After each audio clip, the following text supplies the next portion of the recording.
need to start my work soon. Banda musala, se musala.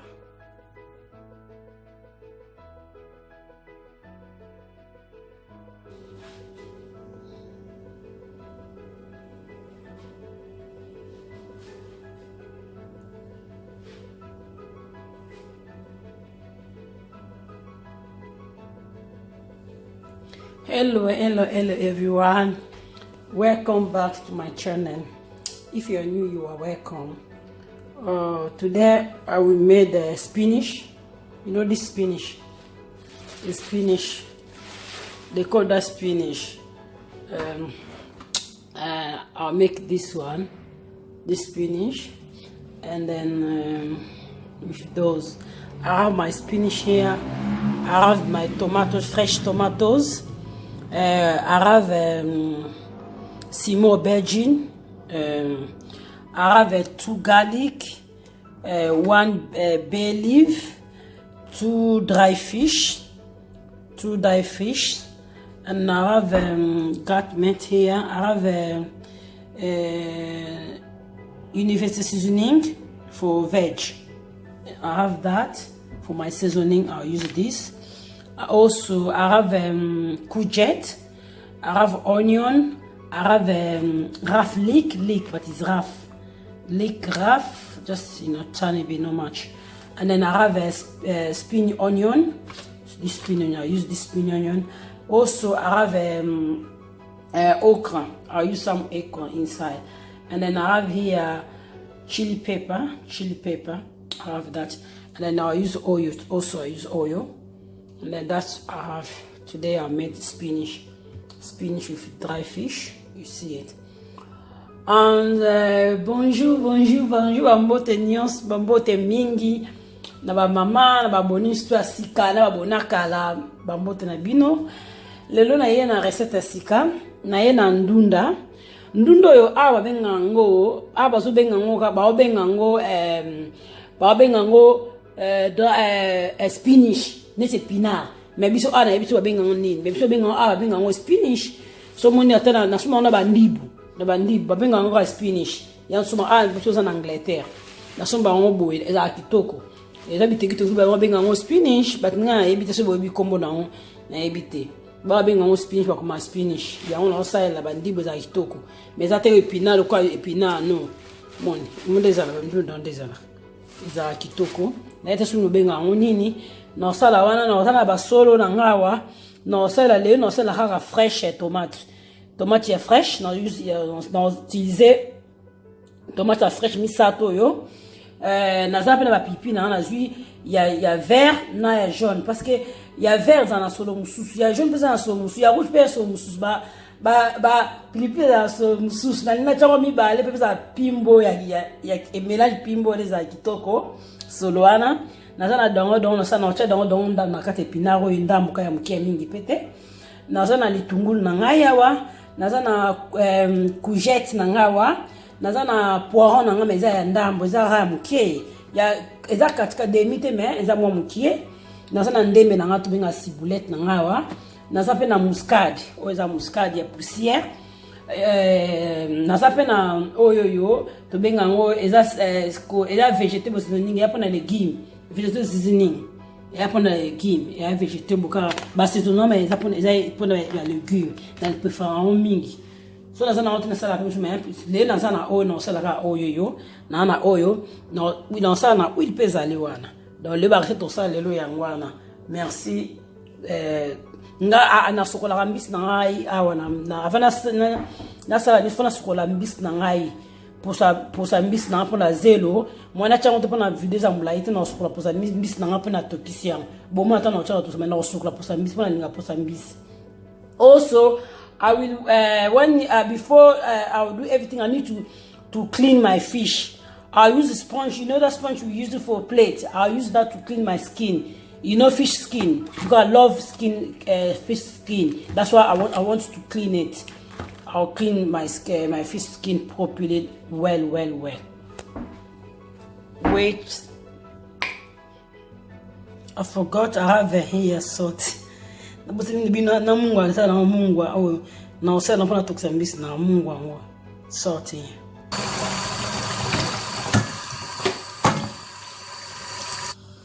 omona onika mini na eponge na bomba yango mpona ndikola mbisi nanga na osokola mbisi nanga bomoni I wash my fish skin first and then sikona tiki anachona mai na moto na otokisa yango I'll put a little bit salt maybe I'll leave that maybe it can be maybe when it be soft, you know. That you want to toka mom kipo lemba na mungu. Here I put my spinach here. I take all the head. I put my spinach here. I take just the head off. Look, I take just the head off. Now we got me two and do only me two and do that. Bomona we want me two and do na chon after suko. Boy, do the da zelo pe na look. Et da na zelo pe na botal. Faut que on très bien sur le lion sa zelo. Donc on a moko look botal zelo zalia. Le faut qu'on moko très bien on eza. Bien sûr il est zelo na monoko. I put my spinach here. I need to wash all. You need to wash that well. It's matte sand. Look at the sand. Yeah, you need to wash that well. If not, when you eat it, you eat with sand. Yeah.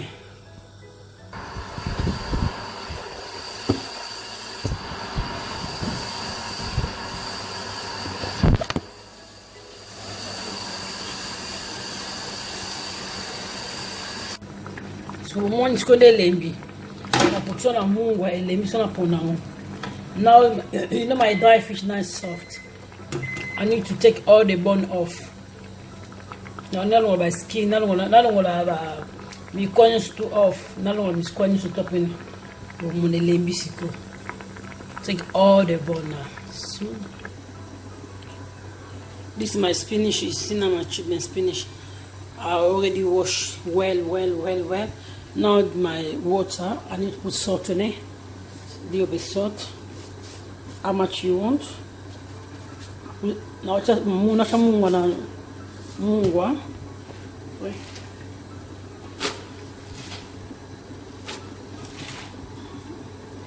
Or just for just 5 minutes, I think. No long, just 5 minutes.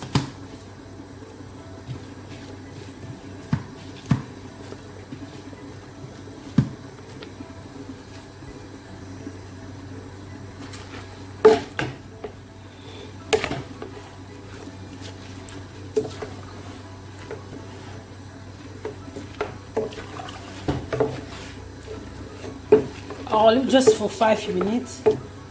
Just 5 minutes. And then I'll check all water off. Now what will happen at 5 minutes? 5 minutes, not so long 5 minutes. So we miss your one sister goo. Na check happen at 5 minutes na boki my open our lamba. Just I'll leave just for 5 minutes and then I'll check this water off. And then after we cook that. I don't like more minutes now. I like my spinach taste, you know, steam. Nga bon ko na ke ndunda na ngeza na guka so cho minche bele bibisiku na ochera bika 5 minutes boy mukie après na longo now 5 minutes boy na longo lia. This is my fish. I take all the bone off. Look on all the bone off. Now my fish. See, now it's my fish. I'll use this one. Dans le monde, je dis qu'on a un fish na poni déjà. Pognon très bien. After 5 minutes, look now. I need to drop here.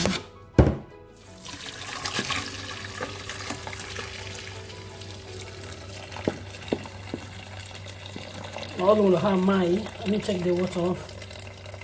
Just the water, that's it.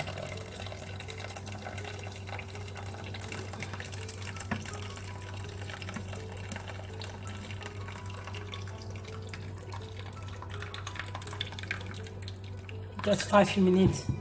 Sinon, on est beaucoup des affaires. Ça va faire mais solo est tout mingi et si ça bouge surtout. Bah ouais, les gars, moi c'est beaucoup mal. Comme sous on l'a barré, on doit rappeler mal. Mais on est dans le bois mal normalement.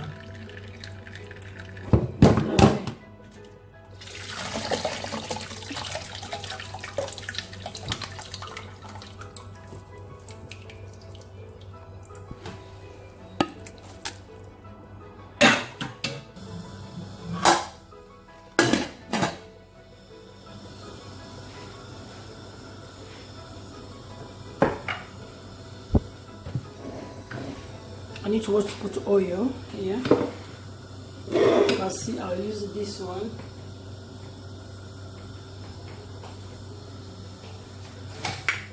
Now here, I have my fish here. Tomatoes, I already showed you before. Now, because I don't want my video to be long, you know what I mean? I don't want my video to be long. That's why I chop everything. I cut everything, tomatoes, and then some more veggie, okra.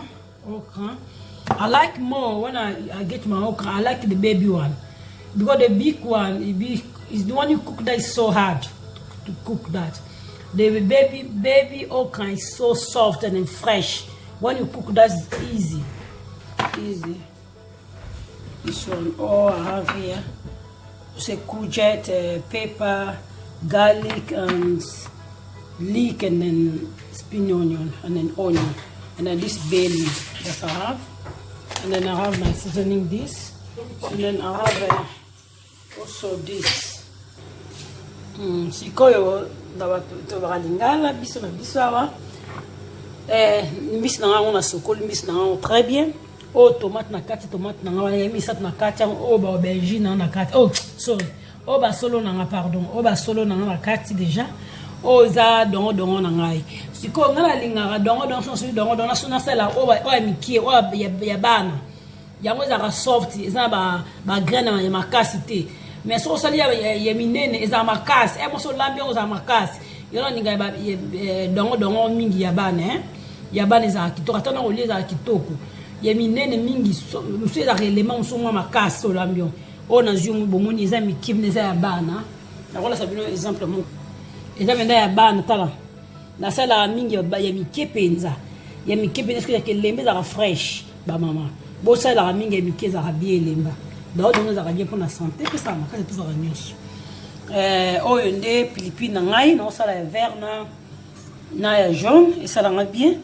Oyo eza courgette, oyo eza litungu, oyo eza belive na la sebino déjà. Oyo ndembe na poiron on a la sebino yango. Sikoyo huile eza na moto awa. To tcha biloko na biso. To banana na matungulu awa. Après to ya msusi.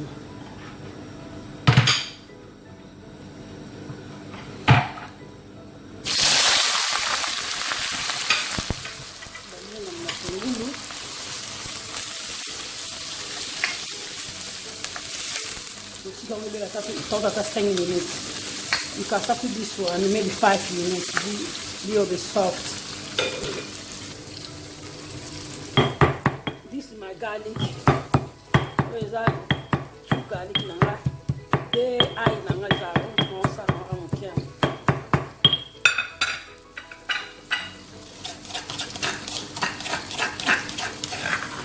The eye nanga una chawa. 2 garlic.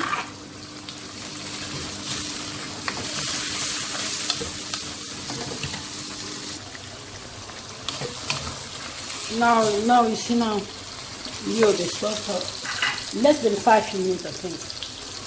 C'est 5 minutes et que les lits déjà moussé.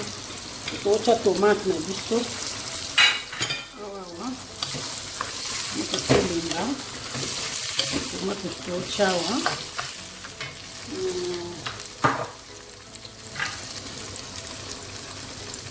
Fei, belly.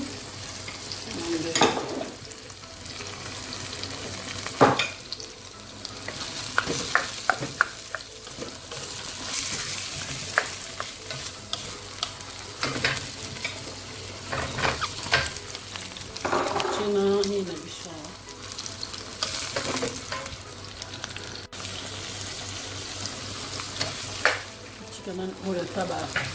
Et ça dépend. Chamuscade.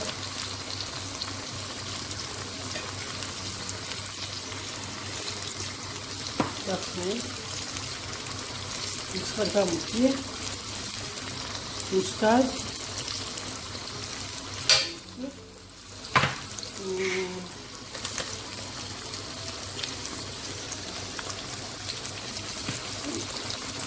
J'ai tout vos saisonniers.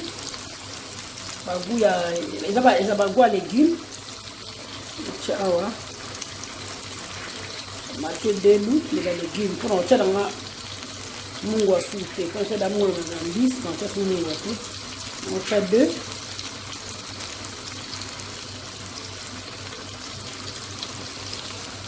That's it. On va de 5 minutes. You can leave that maybe about 5 minutes or more. Oh my, I can't see my fish here. Now it's 5 minutes now. It's 5 minutes. Look now. 5 minutes now. 5 minutes now. See now. It's 5 minutes now. And then I need to put my already washing baby one.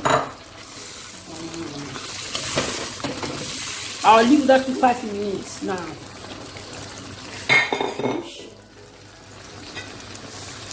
Nache dongo na tebe mbisi so na rotika un peu sous 5 minutes na balola na tebe da to la sali sauce na ngaya tomate na saki na tika 5 minutes na ba aubergine na 5 minutes siko na che dongo na mbisi na rotika sous 5 minutes avant na 5 na ndunda na ma.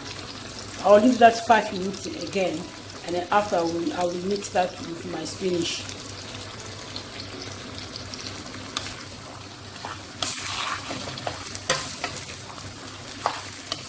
Les bio, au lieu de bio bien. Bon mais cacarango, recette bon mais kango, beaucoup CP là, beaucoup CP, on beaucoup mataka. Bon c'est une recette beaucoup maté boire pour un bio. Oh pellicule, na olo na ngelo côté pour tasser sto su barba olia.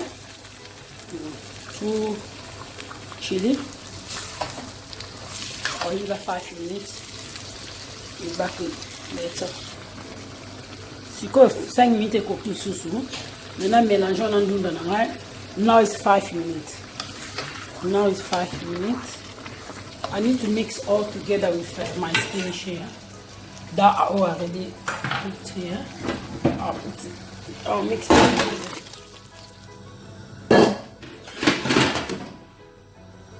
together. Mix it. So I mix all together. And then I need to add some water. I need to add some water. Na sa mélangeons nuance penza. Après on leave this I'm light. I don't want long video. And then na mélanger nuance après na water. I'll add some water. Add some water and then mix again. Try to mix again. With that mama bio na bio na ocha mungu na ocha mungu akina mwana mungu anangani siza mwa mingi te na ocha sugu ya vitu moja ya vegetable na chaki luko na salad misato. I'll add some vegetable seasoning again because I don't use salt. That's it. Now I'll cover my food. I'll leave that. I'll tell you how long. When I come back, I'll tell you how long. So now I'll cover this.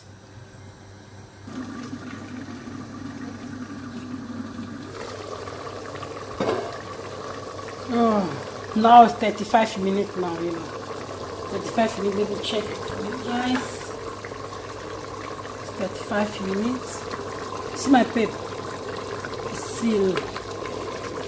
Passing along them to one te. 35 minutes est sali déjà. Alors on va tout anater pour la bana. Parce que Rolia, I did check this. You know the paper thing off now because I don't want to, because maybe my children eat. So chilly.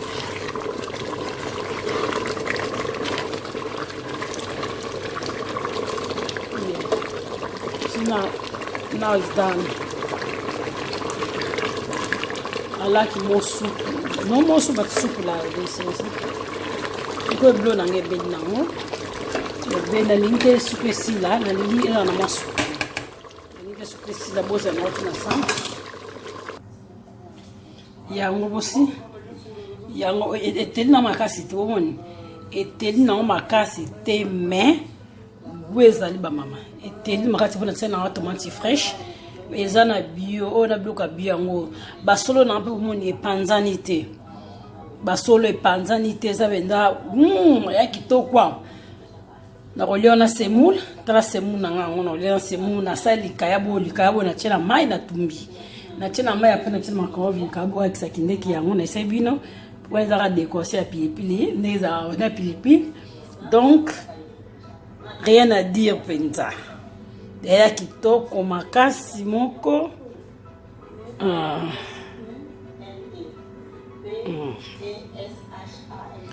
donc bomeka recette ba mama bomeka ba recette za kitoko.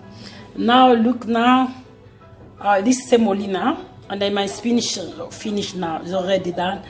I finished cook is so delicious. So delicious, look, so delicious. My this is dry fish, this salt fish is so delicious, so delicious, guys. Try this recipe, it's so delicious. And then